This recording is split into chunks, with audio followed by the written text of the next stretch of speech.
Hey, I'm Sam. Welcome to Brickwall Pictures. Today we're here to talk about Halloween Ends, the brand new conclusion to the David Gordon Green chapter of the Halloween saga. What are you gonna do when Michael comes back for you? Because he is coming. But this time, something feels different. He's more dangerous. After enjoying Halloween 2018 for what it was, and then really not enjoying Halloween Kills at all, I was skeptical but hopeful about Halloween Ends. It was a distinct possibility that the middle movie could just be a bit of a slump, and that the new trilogy could still start and end strong. That was my hope, but it wasn't what ended up happening. Don't worry if you haven't seen the movie yet, I will be avoiding any concrete spoilers. I will be discussing some pacing and structure things and discussing the characters overall, but I will avoid any spoilery specifics. I also have a massive retrospective review for the entire Halloween franchise. That means every original Halloween sequel, plus the remake and its sequel, and the reboots. That video is coming out very soon, or it might already be out by the time you're watching this. Despite releasing just 1 year after Halloween Kills, Halloween Ends is set 4 years later. There's a bigger time jump for the characters than for the audience. I think you have to take into account the fact that Kills was meant to be released much earlier than it ended up coming out due to the pandemic. Even still, that 4-year time jump feels a little strange, and it calls some things into question that the movie doesn't have proper answers for. The biggest being why Michael Myers went inactive for 4 years. We aren't just jumping forward 4 years, we're skipping past 4 years where Michael Myers just laid around and did nothing. The movie doesn't really have a reason why he went inactive for so long, at least not a compelling reason, I should say. They start to dance around something close to an explanation. I don't want to spoil it, but they don't even really commit to that. They don't really commit to any answer. Kills ended with Michael wiping out an entire vigilante gang, with the implication seeming to be that he was somehow getting more powerful with each kill. But then, what? The movie ends. He's more powerful and he wiped out almost all of his adversaries, but he just stopped killing and went into hiding? For what reason? His reason for coming out of hiding isn't all that much more compelling. It's pretty much just, okay, it's time for him to enter the movie now. And be forewarned, Michael Myers is hardly in this movie. His first appearance isn't until about 40 minutes in, and even then, he still doesn't really become an active character until deep into the last act. His character is so thoroughly neutered in this one. And I would say that overall, Halloween Ends doesn't even really feel like a horror movie until the last act. It's more just a weird, unconvincing drama for most of the runtime. And I will say, I'm someone who adores Halloween 3, the one that doesn't have Michael Myers in it at all and was just doing its own weird thing.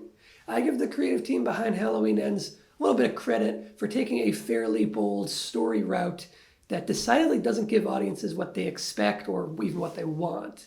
Now that kind of changes in the third act, where the movie does start to feel like fan service for the most part, but the bulk of the story is not what anyone would have predicted.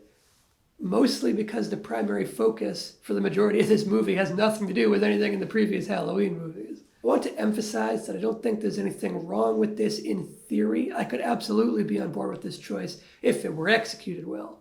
But as you can probably surmise from my tone, I don't think it was executed all that well. So the movie is not really following the ongoing battle between Laurie and Michael as its main storyline, which was definitely the narrative that all the promo materials pushed. Instead, our protagonist for this third David Gordon Green joint is Corey, a new character introduced in this trilogy capper, played by Rowan Campbell. The cold open introduces Corey on the same Halloween night from earlier in the series before that time jump.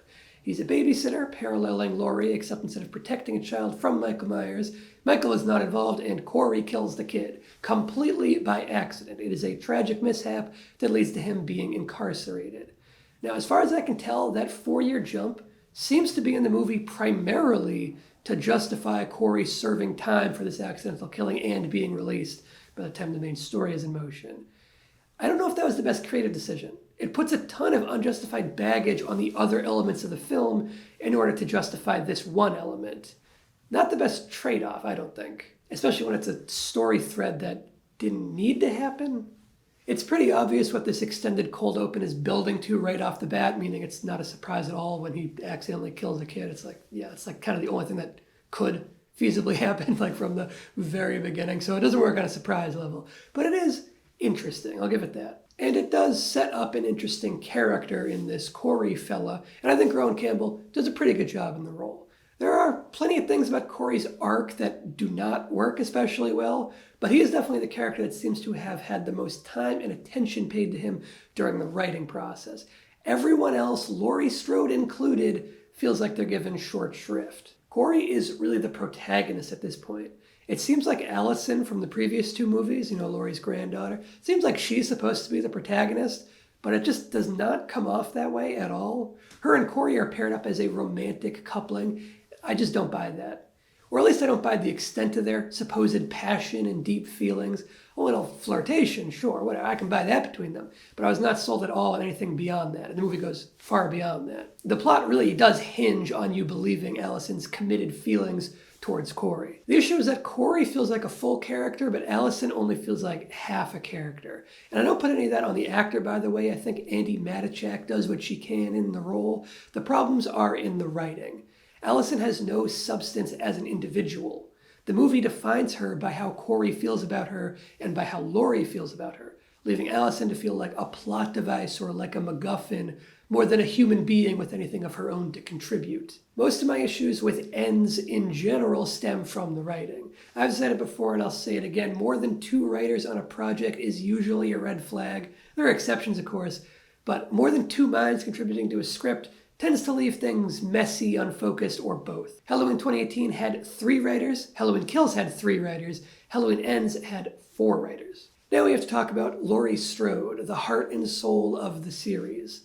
Laurie was great in Halloween 2018. The writers had an interesting angle on her character and how she would have grown or not grown over all those intervening years since the events of the first movie. And they pulled it off well. Sure, they were doing a lot of the same stuff with Laurie that had already been done in H2O and acting like it was new territory, but they executed it much, much better than H2O did. So the return of Laurie was a success, but then Halloween Kills comes along and she's completely squandered. She has nothing to do the entire movie and is stuck in a hospital bed, missing out on the plot and serving no purpose. That was a major component of why Kills was such a letdown. Halloween Ends brings her back to the forefront. Except did it really? She's still absent from huge stretches of the movie and left with not all that much to do of any substance, until the 3rd act at least. She's on screen more, sure, and granted she isn't bound to a hospital bed this time, but she still comes off like a tertiary character for most of the runtime. That could all be forgiven if she left a strong impression when she is on screen, but she doesn't. The biggest problem is that she doesn't feel like Laurie Strode anymore. This is straight up not the same character. She's decorating her house for Halloween. She spends the first act of the movie encouraging Allison to go to a Halloween party alone. There is no chance in hell that the Laurie Strode we were given in Halloween 2018 would do this. At least H2O got her stance on the Halloween holiday right. Everything we know about this character would suggest that she would be on guard, ready for action, paranoid, even overly paranoid and concerned to a dangerous and obsessive degree. Instead, she's carefree, jovial, baking pies and shit. I'm sure people will try to explain that away, saying, well, it's been 4 years since the last Michael Myers attack, so she's moved on. But I'm not buying that for 1 second. Remember, this is the same woman who spent 40 years obsessing over Michael, training to kill him, turning her home into an elaborate trap to catch him and kill him, thinking about him every waking moment, even training her own daughter to be able to kill him, while he was locked up in a psychiatric hospital for those 4 decades. You're telling me that now after 4 years, while Michael is loose, in the wind, unaccounted for, and especially after he killed Laurie's own daughter in the last movie, that now she's suddenly able to move on and live a carefree life and celebrate Halloween and everything. Come on, I do not buy that for 1 second. Take it away, David. Get real. Laurie has a narration throughout this time too, which I don't like one bit. The movie opens with Laurie giving a previously on exposition dump to catch audiences up on the storyline, and it's clunky as hell. It's so clearly a money-driven approach to bring as many people into the sequel as possible, rather than being a creative choice. I wouldn't even be surprised if it was a last-minute addition at the behest of the studio or producers. Now, the other narration that's in the movie, that might be a creative choice, but it's still not one that I agree with. As Abed Nadir would say, narration is a crutch. And that is 100% true in this instance. They justify the narration as being a book that Laurie is writing about Michael Myers, but come on. That was already cliche as hell 13 years ago when Rob Zombie had Dr. Loomis writing a book about Michael Myers in his version of Halloween 2. The rest of the characters are all either forgettable or completely unbelievable, like Corey's mom. She is so far over the top and ridiculous. The group of bully kids are not believable either. They're like cartoon stereotypes of movie bullies. It's like a parody of Stephen King bullies. And that fucking cowboy law enforcement guy who appeared briefly in the other David Gordon Green movies and felt horribly out of place, again shows up briefly and again feels horribly out of place. I have no idea what he's doing in this movie, or in fact in this trilogy. Why is he here? He literally pulls up in his car near the end of the movie, and he just like somehow knows everything that's going on, even though he has no impact or bearing on anything that happened or will happen.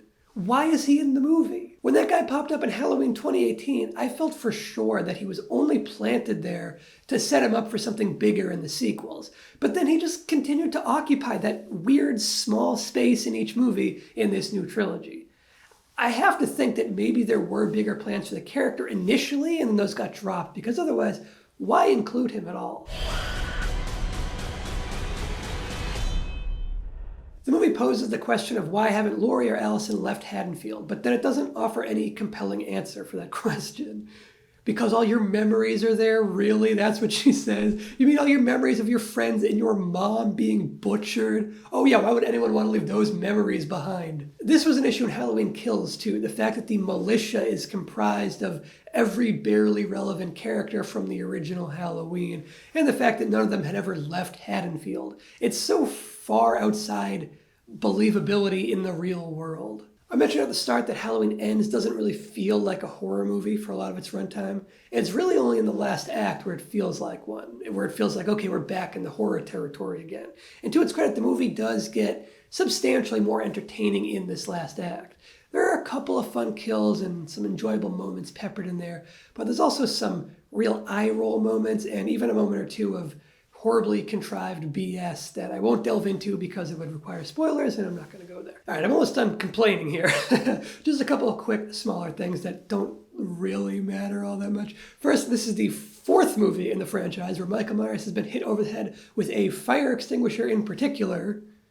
That doesn't really mean anything, just an odd thing I noticed. Second, this is like the 10th or 11th movie in the franchise where a staircase banister has been obliterated in all the action with Michael. All I have to say about that is that the railing repair business in Haddonfield must be booming. And third, I just want to touch on the music briefly. Ends didn't use much John Carpenter music this time around. The iconic Halloween theme is only fully played in the end credits.